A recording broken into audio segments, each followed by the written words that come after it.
Hi, everyone, and welcome to God's Plan, Your Part, a podcast where our goal is to read the entire Bible in a year, seeking to understand God's plan of redemption while discovering daily and practically your part in it. Hey guys, welcome back. Thanks for joining us today for God's Plan, Your Part. We are in Genesis. We're looking at chapters 30, what is it? 32 to 34. Thank you, 32 to 34. And these are some sad chapters. There's a lot going on that is just like, again, that disappointing word. I come back to it all the time. There are disappointing parts in here, some sad parts in here. There's some vengeance in here. But there's also a little bit of restoration, like at the very beginning, which is kind of cool. Jacob has an encounter that's pretty exciting and definitely, like, I feel like a lot of read between the lines situation in here. So, what do you got, Ryan? Jacob, basically establishes this huge plan to try to please Esau. Mm-hmm. So it lists off all the things he's doing. He's going to send... Because he's very afraid right now. He's very afraid, and he has every right to be afraid, because the last time he saw Esau planned to kill him, and he stole a lot from Esau. Mm-hmm. And so he is now receiving the benefits of God's blessing. He's doing very well. He has flocks and herds and servants and money. And wives and children and tribes. He's got a lot. He knows that Esau is coming for him, and the Bible says with 400 men. So that makes it sound like this is not a greeting party. This is not a birthday party. This is like a war party. So he's very afraid. And so he comes up with his extensive plan, right? We know Jacob is kind of a schemer. And he actually puts together a parade of things. And they're supposed to meet Esau one at a time. This makes me sad too. But Esau basically is least favorite to the favorite here. Oh, the favoritism thing gets me every time too. I can't stand it. What's interesting is that Esau is not distracted by any of the gifts. He really doesn't seem to want any of the gifts. And he runs to meet Jacob and embraces him, which is huge. Completely it's huge. unexpected. It's like if you're a long time from now, we'll read the story of the prodigal son, where the rich man runs to his son. That was not you don't do that. Well respected, well composed, well off people do not run. They do they are used to having people come to them. Right. And so Esau, who apparently is doing pretty well himself, which is cool, is hey, I forgive you, essentially. Now, what's kind of disappointing is that Esau wants Jacob and his family to come stay with him. He's like, hey, come back to where I am. We can stay together. And Jacob deceives him. Basically is wow, the people are really tired. And, goes the opposite direction. So there is forgiveness. Why is that? I think he's still afraid of Esau. Okay. I think he is, we know that Jacob has been, very dishonest. And so he's probably having a hard time just turning that off. His tracks, because if it were up to him, maybe he would be yeah, I'll go out and forgive him and then I'll kill him. I don't know that for sure. That's all my... Well, talk about the wrestling with God situation. I love it. So in the Hebrew, and this is the Old Testament was written in Hebrew, the New Testament was written in Greek. In the Hebrew, it's this really crazy play on words, because a lot of the names are similar. If you notice, it's the Jabbok River, it's Jacob going to the Jabbok River. In Hebrew, it's kind of this cool play on words that sort of reads something like the man named Struggle went down to the river called Struggle and got into a struggle. So this whole little piece of passage is all about struggle. What's cool is this is God in human form, right? You can't get in a wrestling match with God, most likely, if he's not a person. And so it's very likely that this is Jesus again. So why? I don't understand it. Why the struggle? What are they fighting about? It seems to me, when I read over it, it seems to me that God is you know what? You cannot beat me. Because Jacob's used to beating everybody. He beat Laban. He beat Esau. You can't deceive me almost. Yeah, you can't trick me. You can't, figure your way out of this. You can't even win this wrestling match. So much so that you're going to limp away when we're done. Yeah. But this is where his name becomes Israel. And there is, some debate on what it means necessarily. It could be that it's, it could be that Israel means struggles with God, it could also mean that like God struggles on behalf of. So there's like some subtle Both wordplay would make there. sense. Yeah, both. I mean, I don't. Yeah, actually, both of them would make sense. One more than the other. The first Yeah. before the other, but Yeah, exactly. either way. So I love that little passage. It's a short little story, and there's this cool little aside at the end that's like, and to this day the Israelites do not eat the meat. Yeah. So again, like this is Moses that's receiving these words from God, speaking them. It's like the first 5 books of the Bible is what this all is. So they're also later on going to get the law about what they're allowed to eat. So this is going to give them context for that. Well, then we end today's reading with just like super sad, like sweet Dinah, the only daughter of Jacob,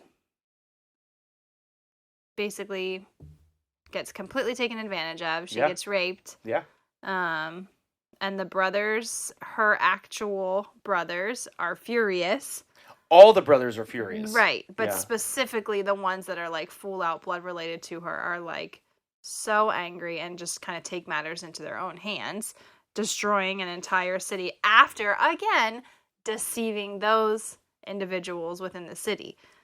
So just like so crazy. Because I think it's kind of weird. Like, I don't feel bad for the guy that did that to Dinah. Like, I don't feel bad for him at all. But at the same time, I kind of feel bad for like the rest of the city that are like, oh, we're going to be friends with these people and we're going to like do what they say. And this will be a really great opportunity for us to like grow as a people together. And then they just get demolished. I mean, so much so that they're willing to all males be circumcised. Yep. Like that's a pretty strong commitment. Somebody comes into our neighborhood and is like, let's cut a deal. They're like, no, I'm good. Yeah. It's interesting. So this should be like a Hamor and Shechem thing. Right, and it turns into like a city thing. And I don't think that's what Jacob wanted. I don't think that's what Jacob intended. I think this is like pretty angry brothers really going overboard. And this is not justice. This is one of the things we talked about off mic. But this is not a positive thing. Like, it's not like, oh, they took advantage of Dinah and they got what they deserved. Like, most likely, a lot of them had no idea that this was even going on. And so Simeon and Levi, again, keep in mind, like, all these half brothers and sisters. Brothers. Yes, these are Dinah's full brothers. They go in and they just kill people off wholesale. And they in basically... a moment of, like, serious weakness, too. Oh, yeah. And that's the point. They're not prepared, and they're actually, like, somewhat crippled at the moment. So think about the significance of this. They deceived a city with the sign of the covenant. So what God intended to be a sign of his promise becomes a like sign of deception and death. And I don't think that's what Jacob wanted. I certainly don't think that's what God intended. Well, Jacob even says, he's like, what is, like, in my like Jacob father voice is just like, what have you done to like our family? Doing? Like our entire namesake is just completely like tattered and stained. And not only do they kill off all the men, they basically like plunder the city and take all the people. The children, all the wives. Like, what is the difference? Like, it can't be like sin for sin. Doesn't work. Their sin is much greater. So it's bleak. Again, keep in mind, just because it's in the Bible doesn't mean God said it should happen. So these guys are just taking the law into their own hands. This is not justice. This is vengeance. And they should not have done that. So what do you think? Like, kind of a weird passage or a weird landing point to be like, hey, what does this have for us? I think listening to this story, like, part of me, like, my initial reaction was just, like, good for those brothers, like, defending their sister and, like, getting what they deserved. But it causes me to just kind of stop and reflect a little bit, like, there is so much of me that would just want to, like, seriously hurt someone if they ever did that to my daughter. Like, I would be so... like just filled with rage. Like I would be so mad.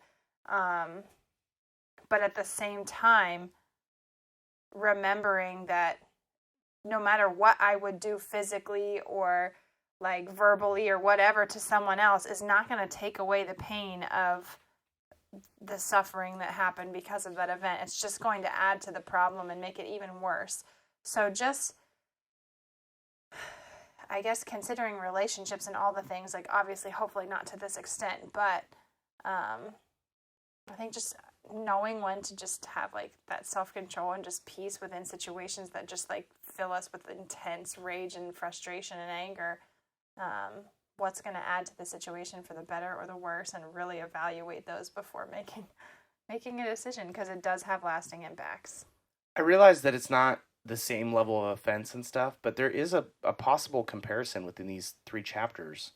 Like, what Jacob has done to Esau is incredibly offensive. It's not, excuse me, it's not the same thing. Mm-hmm. And I don't even know that it's like completely comparable. But the fact that Esau is willing to put his rage aside, now granted, it's years in the future, but the fact that he is able to find forgiveness is compelling, I think. And I think it lays on us the importance of forgiveness. Like later on in Matthew and Luke, Jesus is going to lay out that when we pray, we should seek our own forgiveness and the forgiveness of others. So like forgiveness is at the center of serving Jesus. And so I'm wondering, like, you know, how could this story have played out if the heart of God was more in focus rather than like the rage of men? So let us know what you think. You can send us an email at godsplanyourpart@gmail.com. Maybe you agreed with us, maybe you didn't. Let us know. But we'll see you tomorrow. Bye. Genesis chapter 32. Jacob went on his way, and the angels of God met him. And when Jacob saw them, he said, "This is God's camp." So he called the name of that place Mahanaim. And Jacob sent messengers before him to Esau his brother in the land of Seir, the country of Edom, instructing them, "Thus you shall say to my lord Esau, Thus says your servant Jacob, I have sojourned with Laban and stayed until now. I have oxen, donkeys, flocks, male servants, and female servants. I have sent to tell my lord in order that I may find favor in your sight." And the messenger returned to Jacob, saying, "We came to your brother Esau, and he is coming to meet you, and there are 400 men with him." Then Jacob was greatly afraid and distressed. He divided the people who were with him and the flocks and herds and camels into 2 camps, thinking if Esau comes to the one camp and attacks it, then the camp that is left will escape. And Jacob said, "O God of my father Abraham, and God of my father Isaac, O Lord, who said to me, Return to your country and to your kindred, that I may do good. I am not worthy of the least of the deeds of the steadfast love of all the faithfulness that you have shown to your servant. For with only my staff I crossed the Jordan, and now I have become 2 camps. Please deliver me from the hand of my brother, from the hand of Esau, for I fear him, that he may come and attack me, the mothers with my children. But you said, I will surely do good and make your offspring as the sand of the sea, which cannot be numbered for multitude."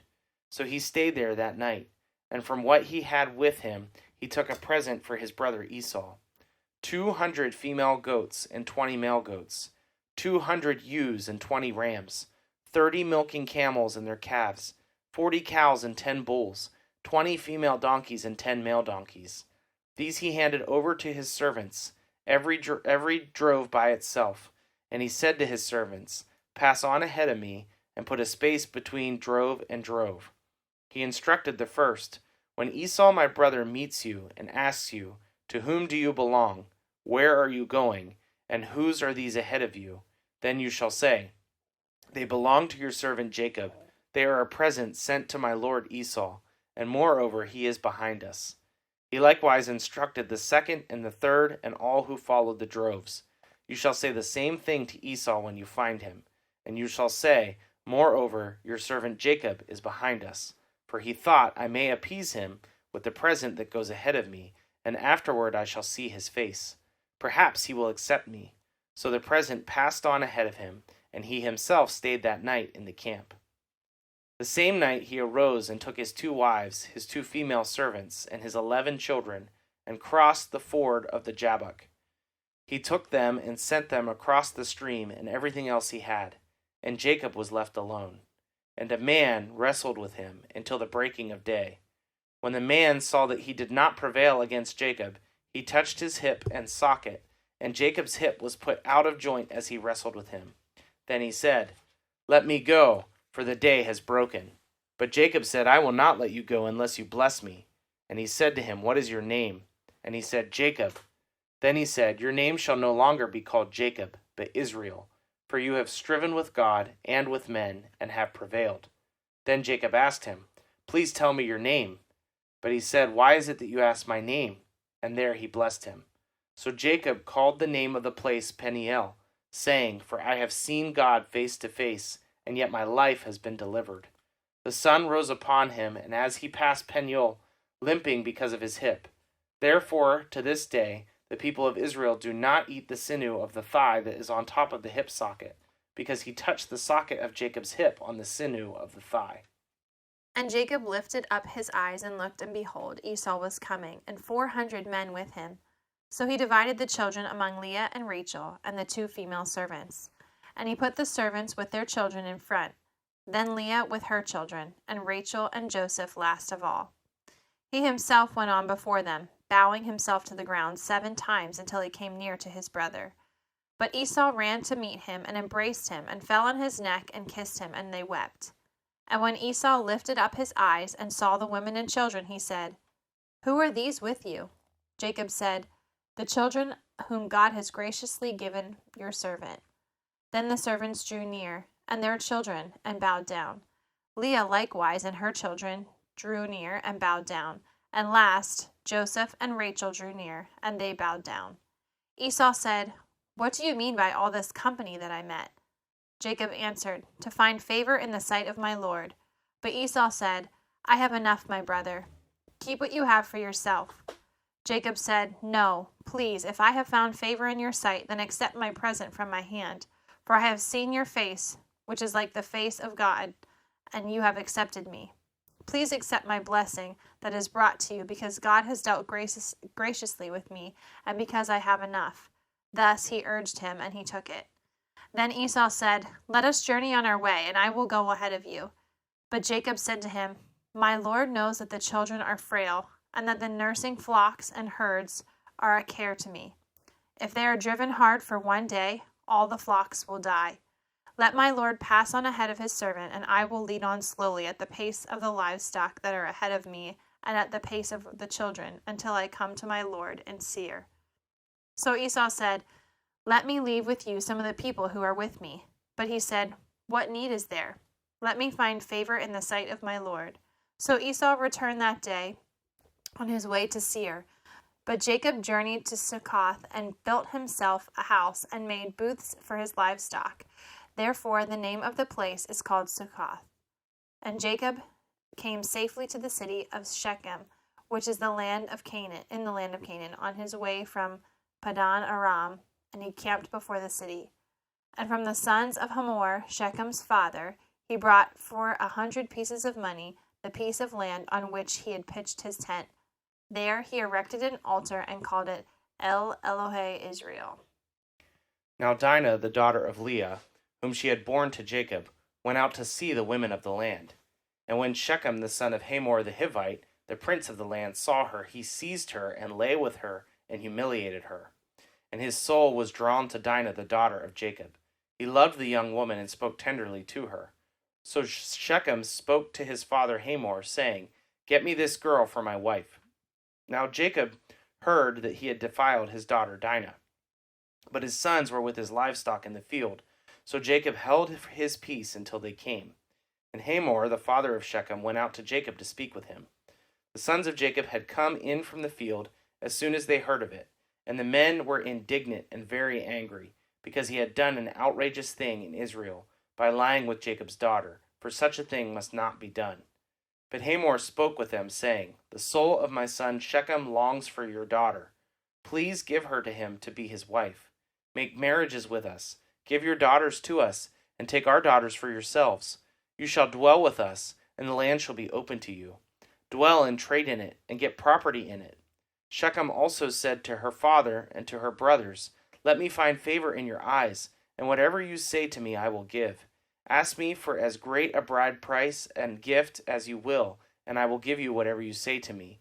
Only give me the young woman to be my wife. The sons of Jacob answered Shechem and his father Hamor deceitfully, because he had defiled their sister Dinah. They said to them, We cannot do this thing, to give our sister to one who is uncircumcised, for that would be a disgrace to us. Only on this condition will we agree with you, that you will become as we are, by every male among you being circumcised. Then we will give our daughters to you, and we will take your daughters to ourselves, and we will dwell with you and become one people. But if you will not listen to us and be circumcised, then we will take our daughter, and we will be gone. Their words pleased Hamor, and Hamor's son Shechem, and the young man did not delay to do the thing, because he delighted in Jacob's daughter. Now he was the most honored of all his father's house. So Hamor and his son Shechem came to the gate of their city and spoke to the men of their city, saying, These men are at peace with us. Let them dwell in the land and trade in it, for behold, the land is large enough for them. Let us take their daughters as wives, and let us give them our daughters. Only on this condition will the men agree to dwell with us, to become one people, when every male among us is circumcised as they are circumcised. Will not their livestock, their property, and all their beasts be ours? Only let us agree with them, and they will dwell with us. And all who went out of the gate of the city listened to Hamor and his son Shechem, and every male was circumcised, all who went out of the gate of the city. On the third day, when they were sore, 2 of the sons of Jacob, Simeon and Levi, Dinah's brothers, took their swords and came against the city while it felt secure, and killed all the males. They killed Hamor and his son Shechem with the sword, and took Dinah out of Shechem's house and went away. The sons of Jacob came upon the slain and plundered the city, because they had defiled their sister. They took their flocks and their herds, their donkeys, and whatever was in the city and in the field. All their wealth, all their little ones and their wives, all that was in the houses, they captured and plundered. Then Jacob said to Simeon and Levi, You have brought trouble on me by making me stink to the inhabitants of this land, the Canaanites and the Perizzites. My numbers are few, and if they gather themselves against me and attack me, I shall be destroyed, both I and my household. But they said, Should he treat our sister like a prostitute? Thanks so much for listening to God's Plan, Your Part. If anything stuck out to you, if you have any questions, or if you'd like to receive a Bible, you can email us at godsplanyourpart@gmail.com. Also, if you're enjoying the podcast, please consider supporting us through the link in our description. We love that you're on this journey with us, and we hope you have a great day. See you tomorrow.